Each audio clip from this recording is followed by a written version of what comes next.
Sebanyak 65.000 lebih masyarakat, pelajar dan anggota Sanggar Tari di Kota Surabaya, Jawa Timur, siap memecahkan rekor muri tari remo massal.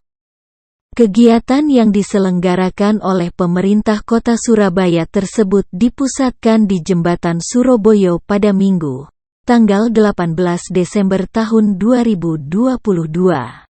Kepala Dinas Pendidikan Kota Surabaya, Yusuf Masruh mengatakan, sebanyak 65.000 peserta ini berasal dari 350 lebih set SMP serta sanggar tari di Kota Pahlawan. Kegiatan tari remo massal yang digelar serentak mulai pukul 7 pagi ini, lokasinya juga terbagi di sejumlah tempat bersejarah. Nanti rencana kita tanggal 18 hari Minggu pagi itu nampaknya kita mewadahi yang namanya tari remo massal di tempat jembatan dan tempat bersejarah. Harapan kami memang untuk anak-anak sanggar-sanggar ini juga bisa ikut. Kemarin alhamdulillah sudah kita laksanakan untuk koordinasi sama teman-teman sekolah maupun sanggar. Ini harapannya apa? Nanti anak-anak ini menanamkan nilai-nilai budaya. Mulai nilai budaya, bagaimana bisa menghargai budaya-budaya yang apa ini lama, mungkin anak-anak yang kecil-kecil ini bisa paham masalah nilai budaya khususnya tari remo. Selain itu juga menanamkan tempat-tempat sejarah untuk anak-anak kita. Tempat bersejarah itu contoh Jembatan Merah yang nampaknya itu saat ini contohnya itu sudah tertutup sama GMP. Jembatan Merahnya justru enggak terkenang untuk anak-anak. Kita tanamkan untuk anak-anak ini loh nilai-nilai sejarahnya. Ada TMP, ada Tugu Pahlawan, ada Sarung Galing. Sarung Galing itu kan juga termasuk itu. Terus ada nanti di Taman Minggu itu bagaimana supaya ada Gelora 10 November itu yang intinya juga nilai sejarahnya tinggi. Jadi sebenarnya yang terkait rekor muri itu adalah saya ingin menunjukkan, bukan rekornya yang saya cari, tapi adalah Surabaya ini adalah kota remo, sehingga mereka bisa tampil menunjukkan bahwa ini loh budayanya Surabaya.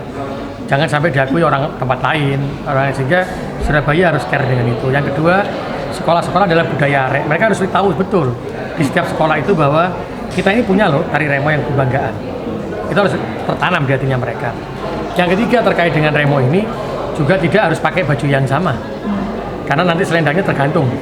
Uang udengnya saja saya minta pakai hasduk, katanya udeng kayak hasduk kayak cukup. Tapi yang pasti dia ikut dengan baju yang berbeda tapi tariannya yang sama. Sehingga apa? Tidak lagi tadi satu sekolahan pemainnya gaya hasduk KB, selendangnya gaya bentuk A ya gaya bentuk A KB. Tapi tidak harus pakai kostum remo sing udah dilarang kostum remo lah moyan. Oh mumpung ono iki dilarang no lah iso lah. Nah sekarang enggak, saya sudah sampaikan membuat ada surat edaran juga ya dari Kepala Dinas Pendidikan untuk menyampaikan Kepala Dinas Pendidikan kepada semua sekolah tidak harus pakai baju remo yang komplit, tapi pakai udengnya pakai hasduk boleh, yang selendangnya pakai selendang biasa, yang seperti ini boleh, pokoknya seragam aja lah. 50.000 itu udah dikirim pokoknya. Siswa 10.000 itu dibagi ke beberapa. Oh enggak, ada sanggar tari, ada macam-macam, dan tidak semua siswa itu ikut semuanya.